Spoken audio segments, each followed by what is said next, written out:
As always, all of us at MeiGray want to thank all of you for coming out here. A lot of new faces, a lot of familiar faces. It's great to see everybody year after year. We know this is a great hobby. We try to mix it up year by year, and we're really happy to have our special guest, John LeClair, because the Flyers have become a team that's turning it around. Obviously, last season was a new era of orange, and the team is starting to rebuild, new management, a return to the classic style of Flyer hockey, and we're looking forward to that. I'm sure that's one of the things you want to talk to John about. John, in the last year, has been a special advisor to hockey operations. He's working for the club, so I'm sure some of you will have questions about guys like Mikael and the direction the team is taking now. Even though the team barely missed the playoffs, I think all of us agree it was a good turnaround as the team starting to rebuild the right way. John will be talking about that in a minute. Just want to have a shout out to the 4 of you who have been to all 19 Expos, which we do every year. John, I hadn't seen you yet, so glad you're here. So thank you once again to Mark Alberts, to Matthew Handelman, John Pizzullo, and Jeff Thompson, who've been to all 19 Expos. So guys, we really appreciate it.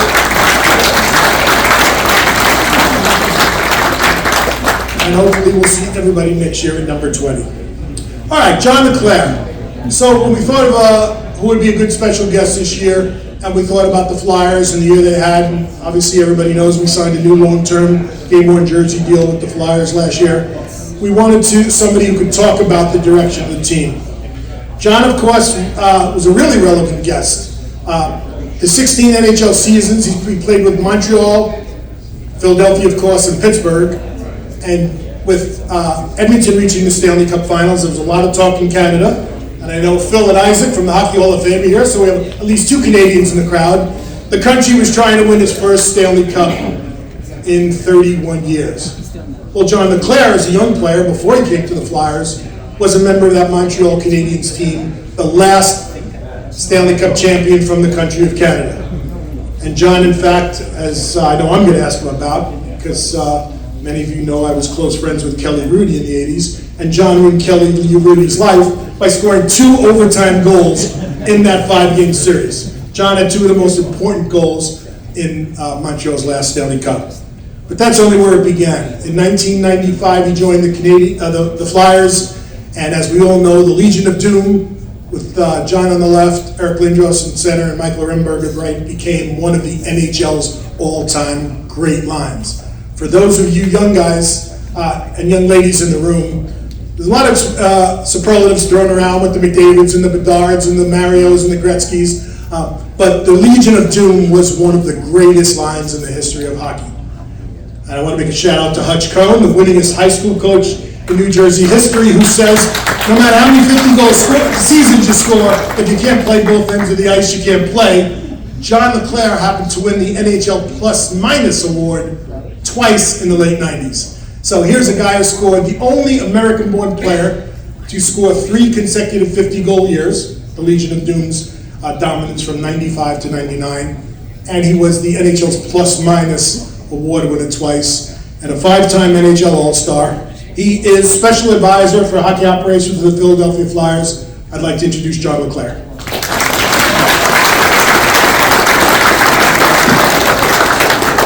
Thanks a lot for having me here. This is tremendous. This is my first time here.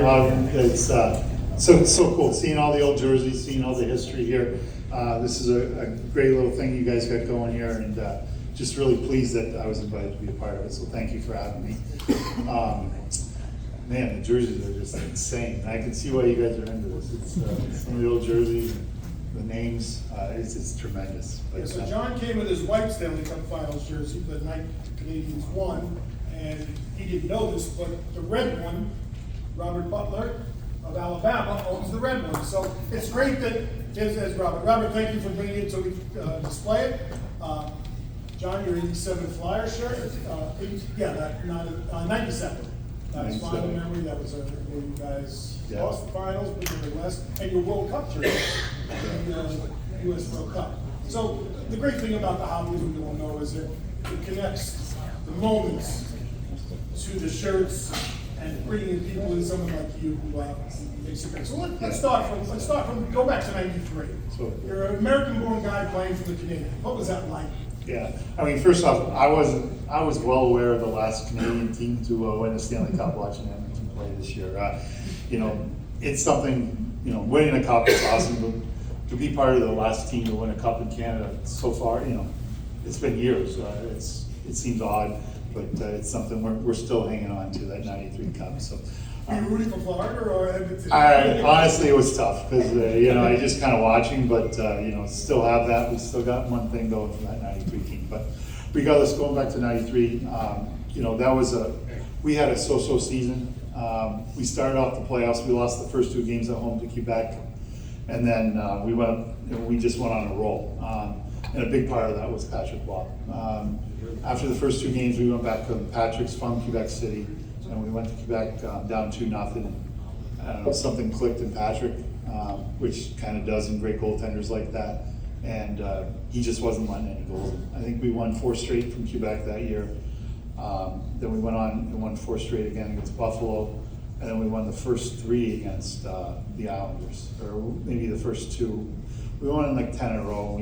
That whole playoff streak, we ended up winning 11 games in overtime. So, you know, to have a backstop like that and Patrick Waugh behind you.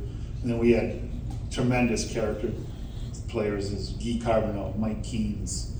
We had talent with like Vinny Damphus and Kirk Muller. Names, but not your huge names back in the league at the time. But we played as a team. We just played as a team and as a unit, and with Patrick behind us, it was a great run. So you're a Vermont native, and obviously Vermont is very close to Montreal. I assume you're really happy playing for the Canadiens. What was it like when you went out to the Flyers? Well, first off, I grew up a Bruins fan. Even though I lived close to the border, Vermont's still kind of a New England town, and Boston was very influential in our town, and I grew up a Bruins fan. So as a kid, it was tough watching Montreal win all those cups, being a Bruins fan. But once you get drafted, you know, everything changed. Being a part of that history and knowing so much of, I grew up watching Hockey Night in Canada every Saturday night, so I knew a little bit about the history, and to be a part of that and to play in the Montreal Forum as your home rink when you break into the league was a big thrill for me. And going to Philly? What was it? When I got traded to Philly, it was a shock. I mean, I was still a young kid. You know, when you get traded, you're disappointed. Montreal was an hour from my home. I won a Stanley Cup there. I just was starting to feel comfortable a little bit in the league, and it was a little bit of a shock. Came to Philly, knew a little bit about it because my sister lived in Philly for a few years, and I was excited. Once we got here, you know, once we got involved in the team and saw how well they took you in as a family, the Flyer family, and it was a comfortable spot. They made it comfortable right away. And then obviously having a chance to play with, you know, the best player in the league at the time, and a great way winger, Mikael Renberg. You know, it was awesome. When I got traded, Jacques called me. It was 9 in the morning. He's like, "I want to see you in my office." So I'm like, "Okay, Jacques." We just got back from a back-to-back on the road, so we got in late. And I'm like, "What is it?" Because Jacques never calls me to come in and have a chat or what's going on and stuff. So when he called, I'm like, "Jacques, what is it?" Can we talk about it on the phone? And he's like, "All right, you've been traded. Serge Savard's going to call you." And he didn't tell me where. I'm like, "Jacques, where did he get traded to?" And he's like talking so fast. He's like, "Oh, you're going to Philadelphia." So I got the call, and then Clarkie called me right after. And Clarkie's like, you know, I was playing left wing and center at the time with Montreal. So I asked him, "Who do you think I'm going to play with?" You know, you see me playing center or left wing. And he's like, "Well, I see you playing with Eric right at the beginning." So I was like, "Sounds good." Changed your mind a little about the trade. It did. It took a lot of that pain out of the call from the trade, for sure. Okay, so talk to us now about, and we've had some, luckily a room like this, we've got, Mike Boss's been especially, we've had some really great players, and those are the seal like to, so what's it like knowing you're a budding superstar, you're playing with the best player in the league, you're starting to be dominant in the league. What was it like being a part of the Legion in that era? It was wasn't like I felt I was a superstar and stuff like, you know, playing with Eric. I mean, like I said, at that time, in those years, there was nobody more dominant in the game than Eric. And, you know, the feeling we got going into every game, the three of us, was just that it's not a matter of if, it's just a matter of when we're gonna score kind of thing. We had that kind of confidence going in. And it's a tremendous thing. Confidence is a tremendous thing in sports. I don't know a great player that doesn't have it. And playing with those two guys gave me so much confidence. Because I wasn't the player in Montreal that I was in Philadelphia, for sure. And I owe a lot of that to Mikael. Two finals, 95 and 97. Disappointment that despite your dominance, you never won a cup. Knowing that what it takes to win a cup in 93, what was it like that 5-year era when it doesn't happen, even though you've got one of the dominant teams in the league? Yeah, don't get me wrong, I'm so fortunate I had a chance to win a cup. There's a tremendous amount of players out there that never had that opportunity. It's one of the best feelings in sports. But the teams that we had in Philadelphia, it's very disappointing. It's something that kind of eats at me still, is that we didn't ever win a cup in Philadelphia. There's 3 years that we had teams that I felt were Stanley Cup caliber that we should have probably won the cup and came up short. So it's disappointing because we did have so many good years there. But we won a lot of games, but in the end, it's still a little bit of a hole that's not having a chance to have that parade down Wild Street. So one last question on that era, because a lot of Devils fans, the Devils obviously came of age in 95. They had to get past you in the semis. It was the year after they lost to the Rangers. That was just the transition here in the metropolitan area. What do you remember about the semifinal series in 95 against the Devils? It was a good series. I felt we were getting the upper hand a little bit, and then we had an issue in Game 5.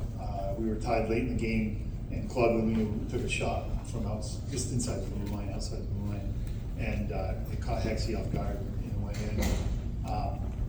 Felt like we were in control. It was starting to move a little bit. The jersey. From that? Wonderful. He's a passionate guy. But like I said, it felt we had the upper hand, and then when that went, things changed. Devils were a great team during that whole era. I mean, the players they had, the way they played, smart, good team, and it was a battle every time you played them. It just we were on the short end of a lot of those series. I remember most of you know that I was a sports writer at the time. I was talking to John before he came out here about the Rangers and the transition, because the Rangers had won the year before, and in the book I wrote about the cup in the year after, Messier knew during the series and said to me during the series when the Rangers were going up against the Legion of Doom that they couldn't deal with it. I remember Messier saying to me after Game 2 of the first round series, I know we can't win this series. And what the Devils had, the Rangers lacked, was a Scott Stevens, which is a kind of player you needed to match up your physicals and speed dominance. And that's when the game started to transition a little away from clutching and grounding into the speed and strength, which is what you're like. Yeah, and it started. I mean, obviously, Stevens was a great player back there, and his physical play, obviously, was something that could match the three of us. Another big key, too, was Niedermeyer. Speed. Niedermeyer's control of the puck, his skating ability, it was a problem, not just for us, for everybody else. But the Devils, like I said, they were between Fausti, Danico, Niedermeyer, and Stevens back there. And then up front, they had scoring and they had size to check. Like I said, they're well coached. They're still the second best team in our division, but they were good. So take us to today. And now as you're back in the organization, talk to us a little bit about Flyers and what's happened in the last 12 to 16 months as the new management is trying to bring it back to the days of yesteryear, but with an emphasis on today's points in today's game. Where are the Flyers today? Yeah, and I think when we talk about bringing it back, it's bringing it back to the winning culture, and that's what we're talking about. We had a pretty good stretch there in the 90s and early 2000s where it was a winning culture. The not hoping to win but expecting to win kind of attitude. And I think with Danny and Jonesy at the helm and again helping in charge, we're heading in the right direction.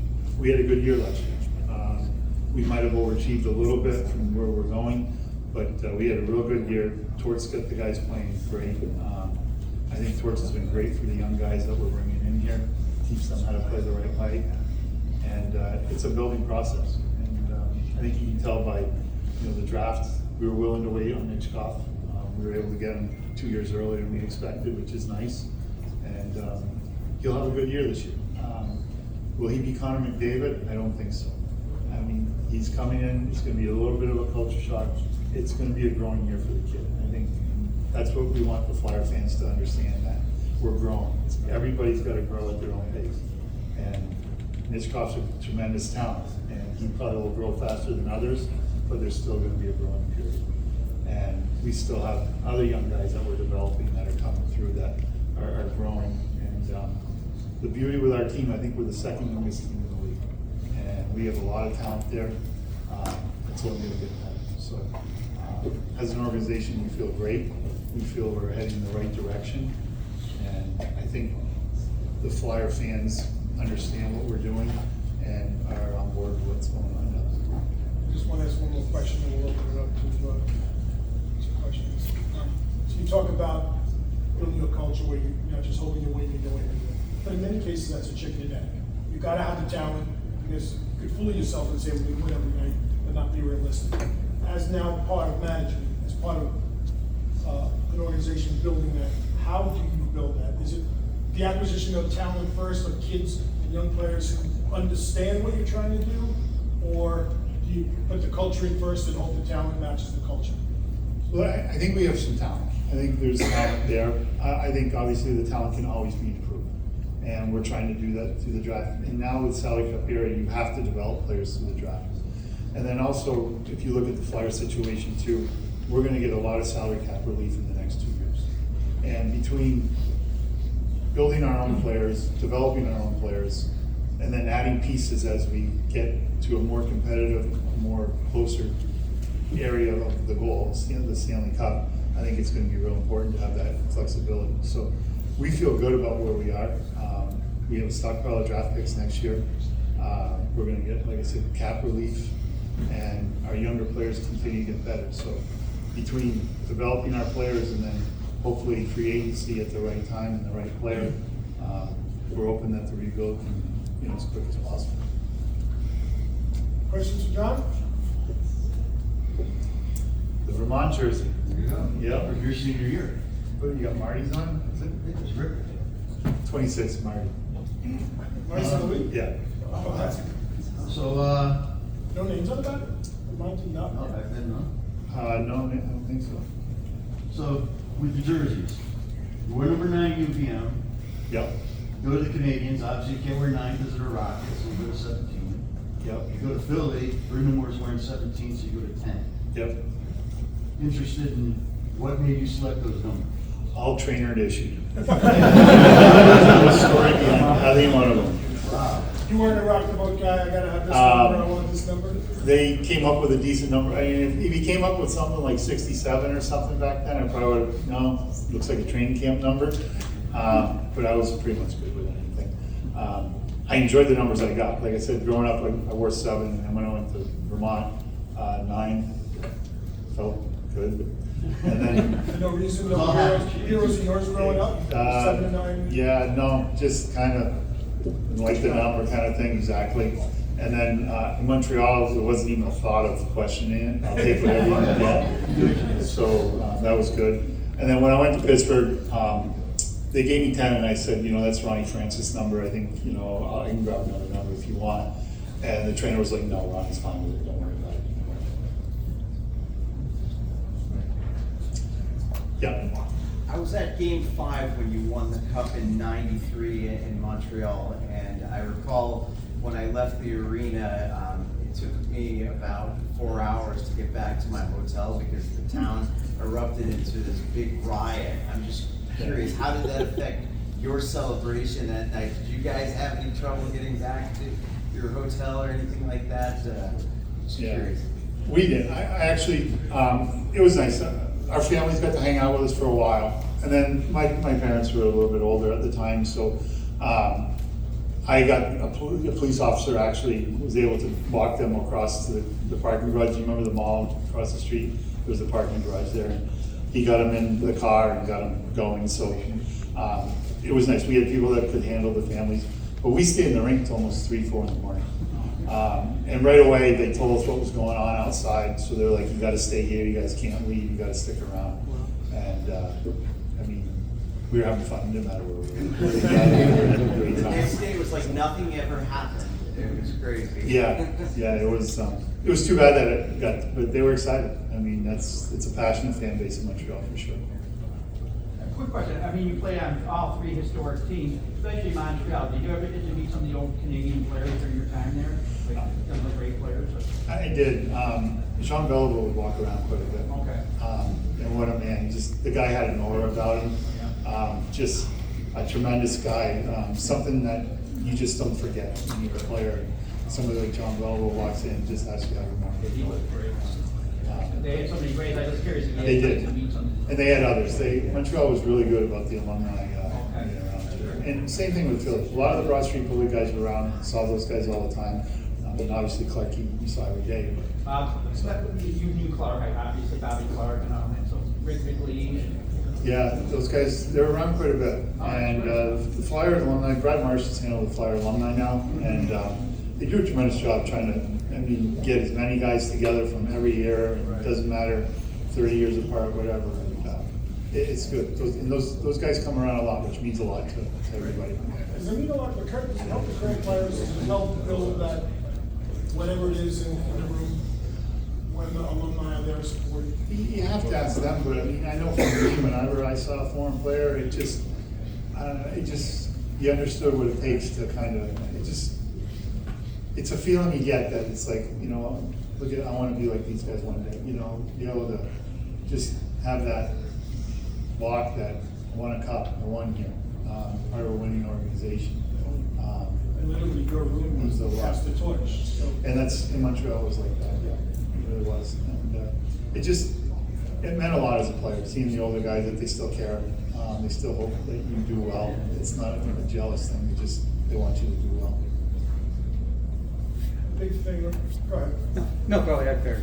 Well, I was gonna say, a big thing in the league now, because so many teams, a number of teams that haven't won in a lot of years, Rangers, the 1948, 94, Toronto, 67, it's an ongoing thing, Edmonton hadn't won, Flyers haven't won the Cup since 75.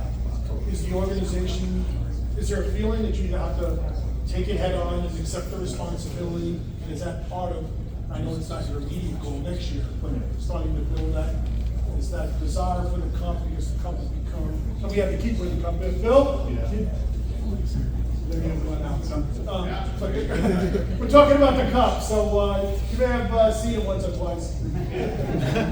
So the cup has gotten so much greater law as we realize how tough it is to win. So that feeling has got to be. And that's something you got to build. You can't just get that overnight. It's going to take some time to build that.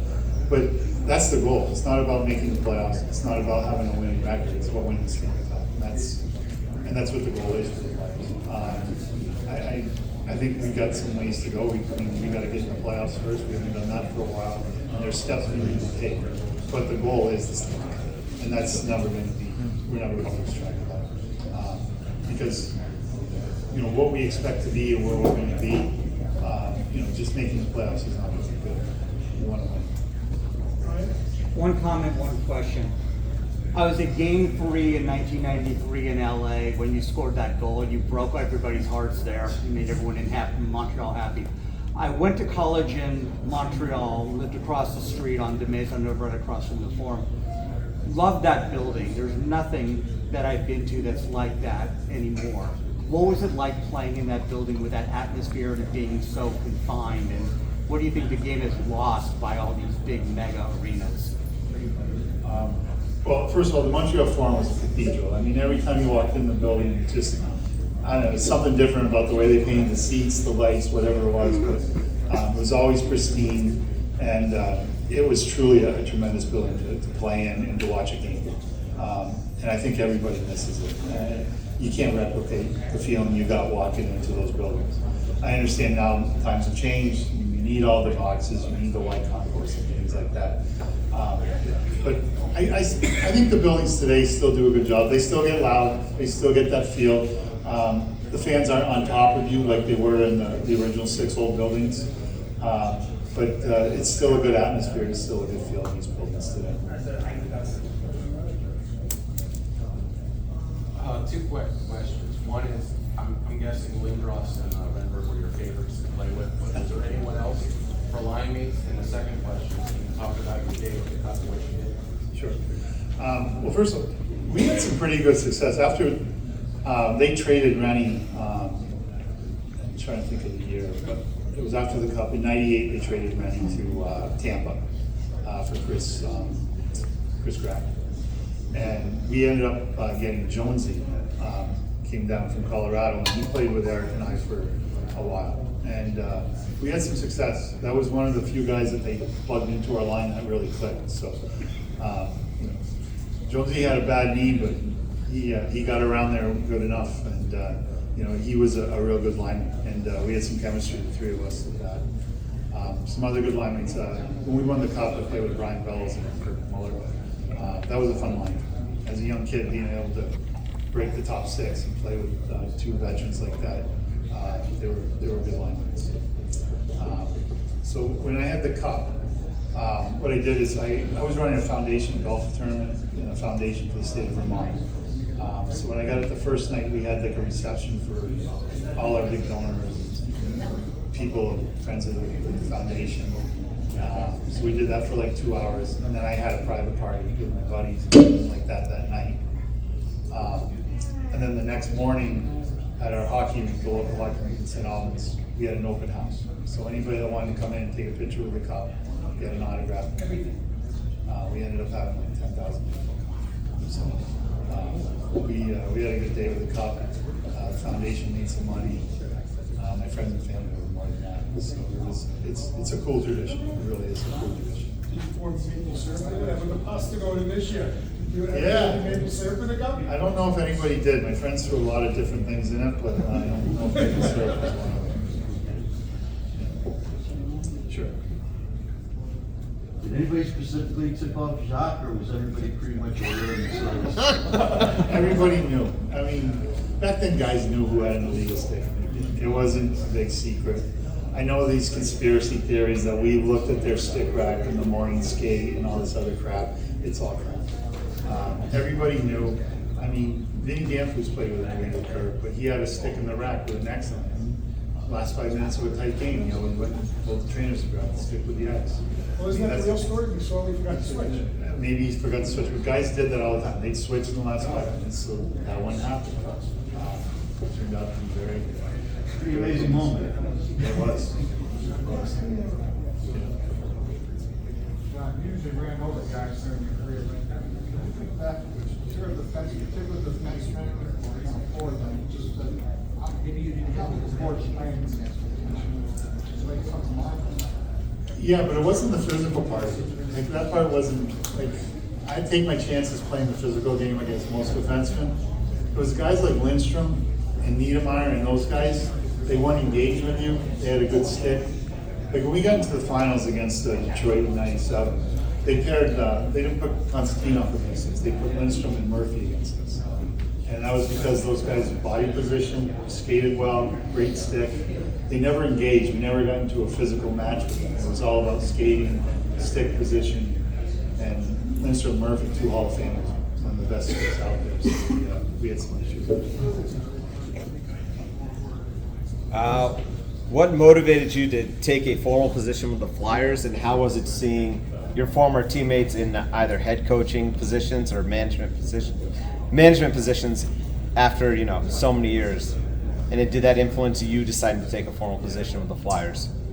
I don't know if it influenced me, but I mean, first of all, seeing like guys I played with, head coaches, general managers, presidents of clubs, I think it's awesome. All those guys you're talking about are really smart guys, really smart hockey guys. It's great that they're in the game and making decisions about the game. So, I'm pretty happy about those guys' success. As far as me getting back into the game, I took some time off when I got done playing, spent some time with my family. My family's grown now. They're out of the house. I have some more time on my hands, and it felt like a great thing to do. If you have a chance to get back in the game, I love the game, so have a chance to be back involved is a tremendous opportunity for me.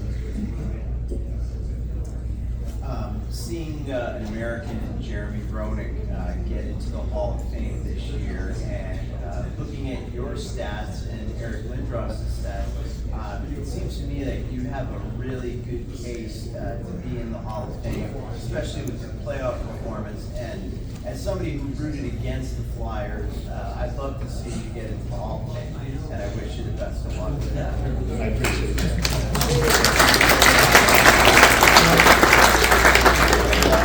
Is it possible not to?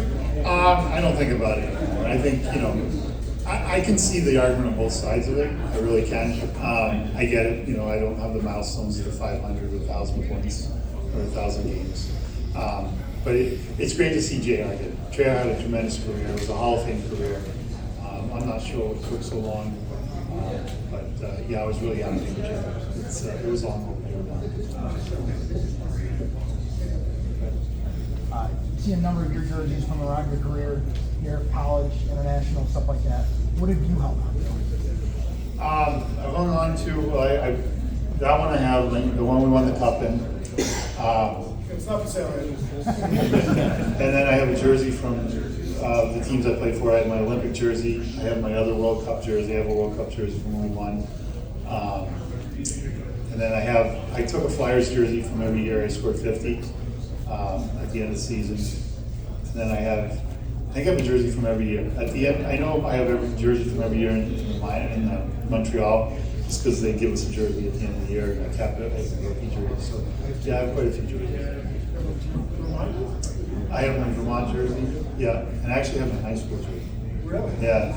A friend of mine was coaching the high school team, and they were buying new jerseys. Like, hey, I don't know if we want this, but we're changing over jerseys. So You realize it's not, you have 100 people calling you every year. It's out there, it's out. not right now. Yeah, I appreciate that. Going back to Jeremy Roenick, what's your craziest story that you can legally tell with him? JR. I don't know. You eliminated me there. JR is just the life of the party. If he's in a room, he's there. He's never quiet about anything he does, which makes him fun. And JR is a lot of fun to be around.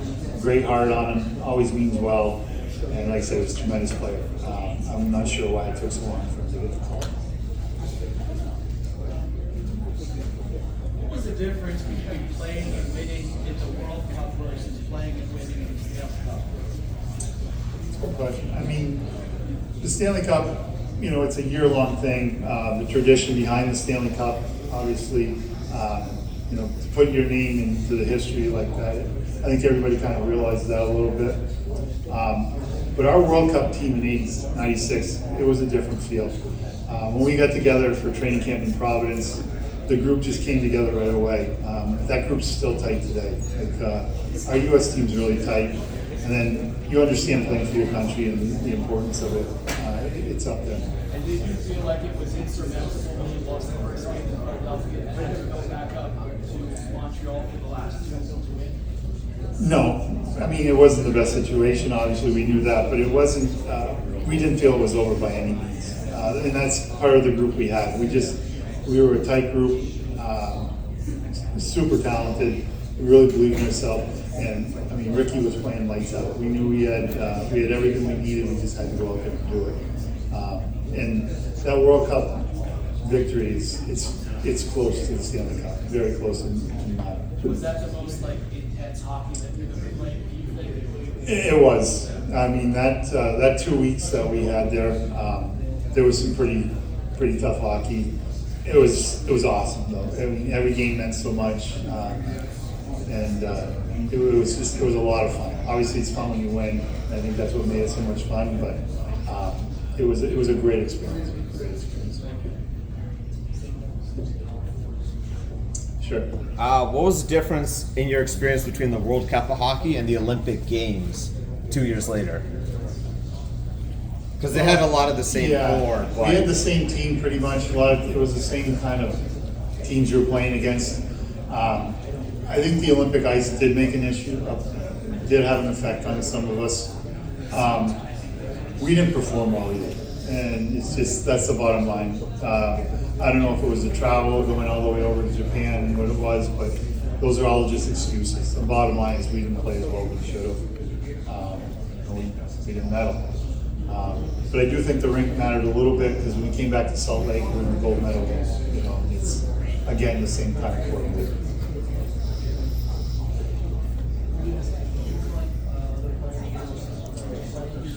Again, I collected sticks.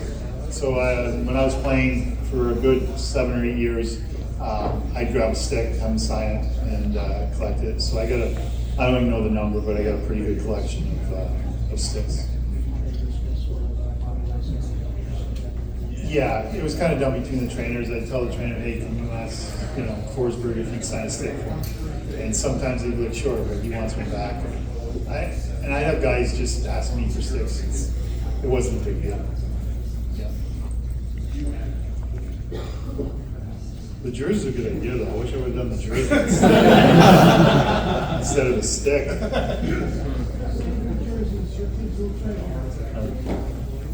We'll see.